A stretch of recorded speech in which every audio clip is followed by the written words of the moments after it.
Good morning and welcome to Rose Red Homestead, where today we are going to be doing another food storage meal. This will be recipe number 9, and it is called Savory Potato Crust Pie. And for that, we are going to be using our home canned potatoes. Now, this is a batch of potatoes that we did back in 24, so they're a couple of years old. Notice that there's some starch right here. We want to get rid of that. We did this video to help you get rid of starch. I guess it's impossible to get rid of it completely, but we had a separate way of doing the canning, and I'm going to eliminate a lot of the starch, which this did, and I will put that link, that video link, at the end of this video so that you can check it out for yourselves. So we're going to be using the potatoes as the crust for this pie. And yesterday when Jim asked me, what do I need to get for our video for tomorrow? And I looked at the recipe and I said, absolutely nothing. It's all coming from our food storage. Isn't that just a great feeling to be able to have everything on hand for a meal and not have to run to the store? And that's what we're trying to do with these food storage meals, so that we can make them at the drop of a hat if things go south, or if we just simply have a really busy day and we need a quick meal, we can look at these food storage meals and whip something up because we are prepared. As always, we have to check the recipe to see what the ingredients are and then make sure that we have those things in our storage. So this one starts with our home canned potatoes.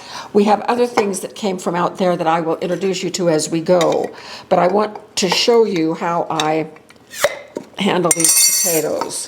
First of all, these are susceptible to botulism because they are low acid, but we all follow USDA canning guidelines, so these should be just fine.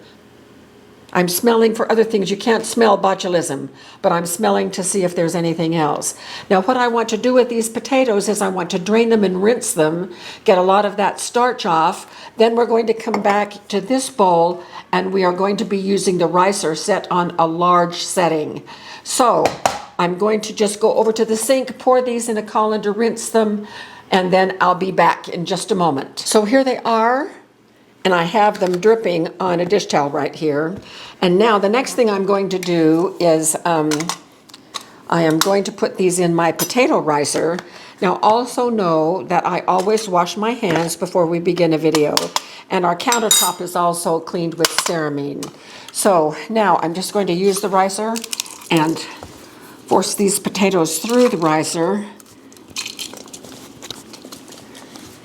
So we're kind of semi-mashing them.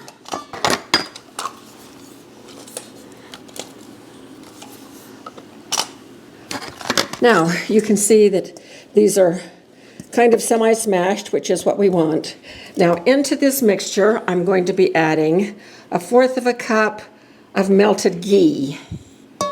Ghee is so handy to have, and it's shelf stable. We've done several videos on ghee. And 1/4 cup of this Parmesan Romano cheese. We got this at Winco 5 years ago, and we brought it home. It was, I think, a 5-pound package, maybe a 10-pound package, and we repackaged it in these little pint jars and put it in the refrigerator, and they have kept for 5 years. So we're going to be putting 1/4 cup of that grated cheese in.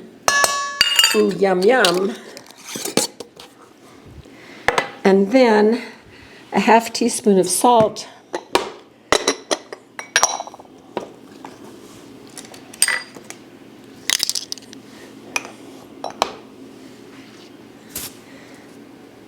half teaspoon of garlic powder,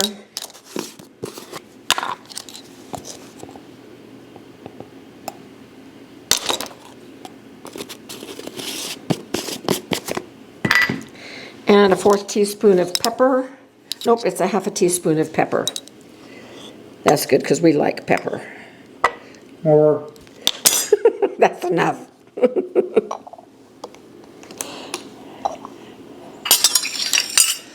Okay, now this is what the crust is going to be made from, so I need to mix this thoroughly to be sure all the ingredients are equally distributed throughout this mixture. Oh, it smells so good. This is a 9-inch deep pie plate.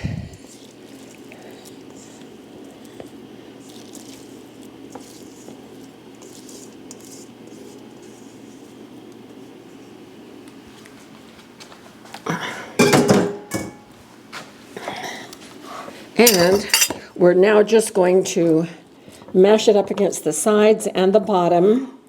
And again, my hands have just been washed. So we're making this into a crust. All right, we're just finishing up on this. And it takes a little bit of maneuvering to get it to be even all the way around, including on the bottom. But we now have our nice potato crust. Now I could use my regular oven for this, but I have heated up my combi oven because it's smaller, and I'm just going to use it as a regular oven. It's set at 350 Fahrenheit. No fancy steam, no anything else fancy. It is just that countertop oven. It's smaller, so it heats faster, and it even bakes faster. So we're going to put this in for about 25 minutes, and while it is getting nice and golden brown, we are going to make the filling. So I'm going to go ahead and just get this in. All right, so while the crust is cooking, we're going to go ahead and do the filling. So I want to show you what I got from our outside food storage. First, I have a pint of hamburger. Don't worry about this fat. It's not a fat layer all the way through. It's just a ribbon around the edge. I'll show you when I open this up. Then I also have some freeze-dried onions. I think we bought a 10-pound bag of raw onions, diced onions, already diced at the restaurant store, and came home and freeze-dried them, and we have several jars of these, and boy, are they wonderful to have. So I have those right here rehydrating, and we'll drain those in just a moment. And then everything else just came from our pantry. Actually, I'm going to put this aside because we're done with that. Then I also, from the freezer, took out one of our little packets of mixed vegetables. This is a 1.5 cups, and I have run warm water over them, so they were frozen, and now they are not, and so they're ready to go in. So let's go ahead and get started. You may notice that we have a new butane stove. This is a gas 1 stove, and I will put the link to it below. They no longer make the brand. We couldn't find it of our original one, which has been a real champion. But we needed one up at the cabin, so we took that old one up to the cabin, and then we're using a new one here at home because we use it so often. So I'm just going to pour, probably a tablespoon or a tablespoon and a half of the oil. Now I'm going to go ahead and unlock it, turn it on. Let that oil heat up for just a moment. While the oil is heating, I am going to drain the onions. And let's open the hamburger and get it ready.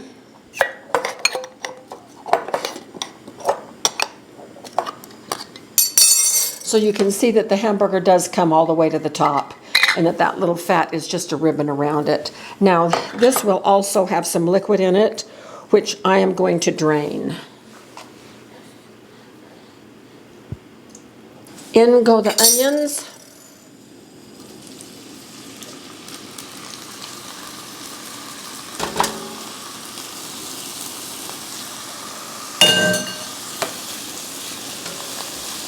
So we'll let these cook for just a couple minutes. These are golden brown. I'm about to add the hamburger now. I can add either this hamburger, because I have redundancy with hamburger. I also have hamburger frozen in 1-pound packages. Recipe calls for a pound or a pint like this. So I just got a pint of the hamburger, and we're going to, put more liquid in there. That's okay, it'll add some flavor.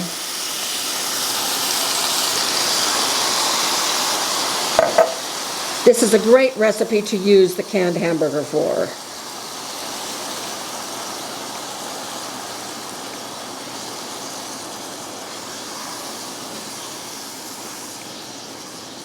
Now the veggies go in.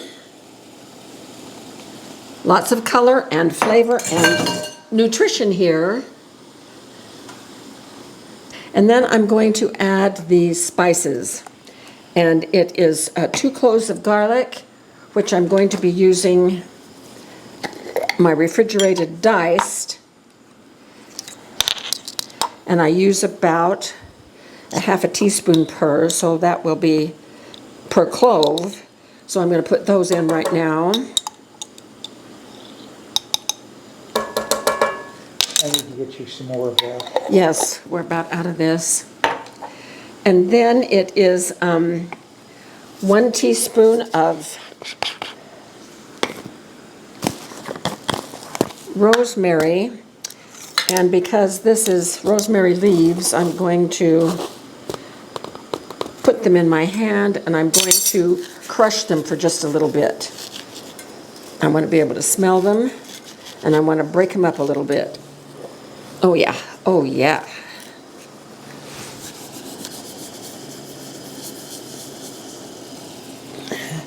And a teaspoon of thyme as well.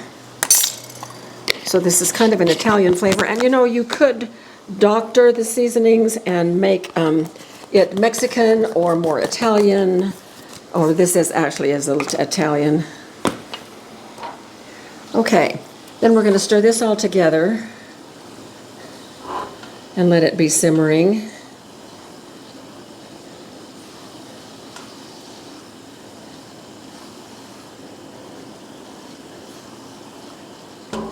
And I'm going to add 1 tablespoon of beef bouillon granules because we want to make a gravy and we need a lot of good seasoning there. And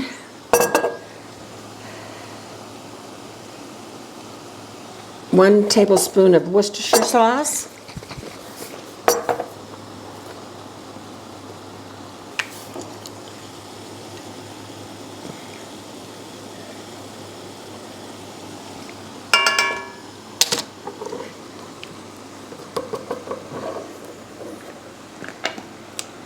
And I'm going to sprinkle 2 tablespoons of flour over the top. This is going to be our thickener. So I'm going to stir it in. This will help it so that it will not be lumpy doing it this way.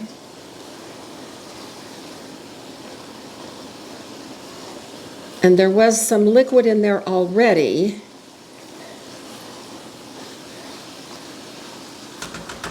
But the recipe calls for a cup of water. Now it says to add the water gradually until the desired consistency for the gravy has been reached. I need to add the tomato paste, and so I love this tubed tomato paste. It makes it so easy to use when all I have is just a little bit to use in my recipe. It saves me from opening a jar that I then can't use all of it for a while, and it may languish in the refrigerator for quite a while. So there's our 2 tablespoons of tomato paste. We're going to stir that in. It's too thick, so I'm going to start adding some water.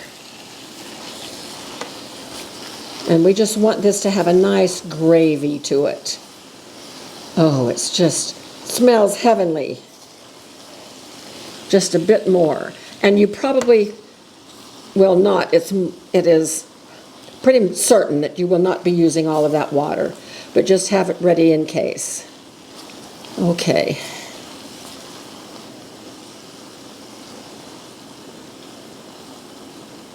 Okay, and that is it. So I'm going to turn it off. We're just going to let it sit there. This cast iron saucepan will keep it nice and warm. Our cooking is about half done, and so when it's all the way done, we will bring you back. The cooking of the potato crust is about half finished. So we'll bring you back when we're ready to put the rest of the pie together. Look how beautiful our potato crust is.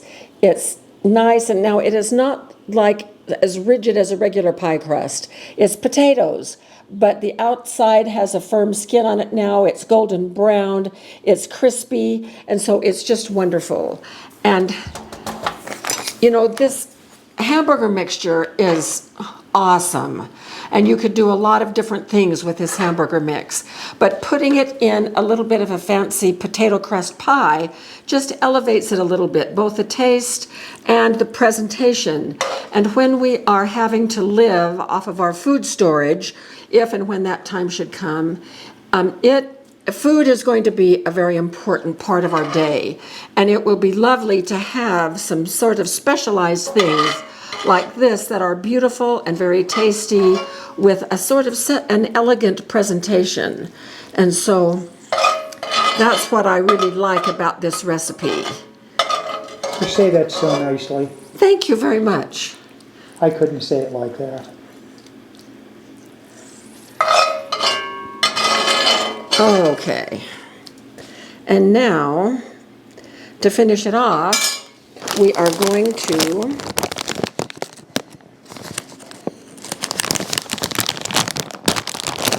cover it with some cheese.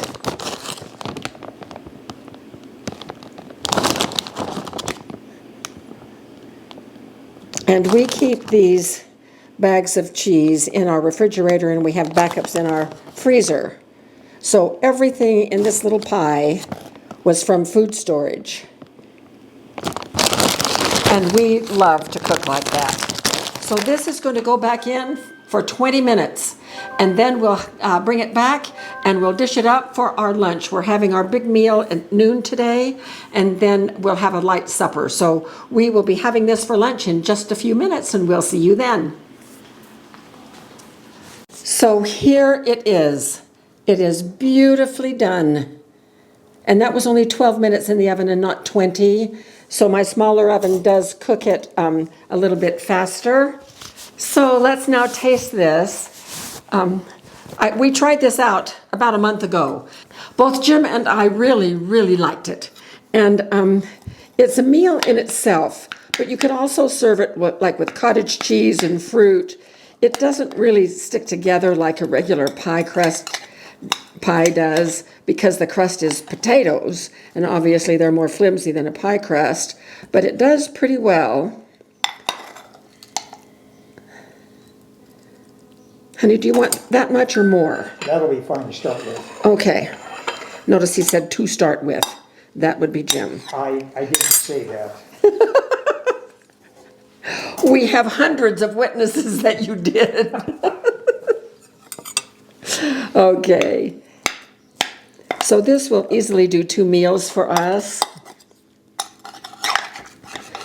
And I just cover this and put it in the refrigerator, and then we'll warm it in the microwave most likely. So we have tasted this before, and I can tell you it is wonderful.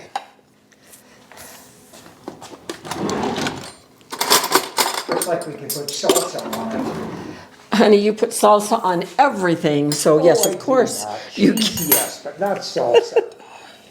Okay, so here we go.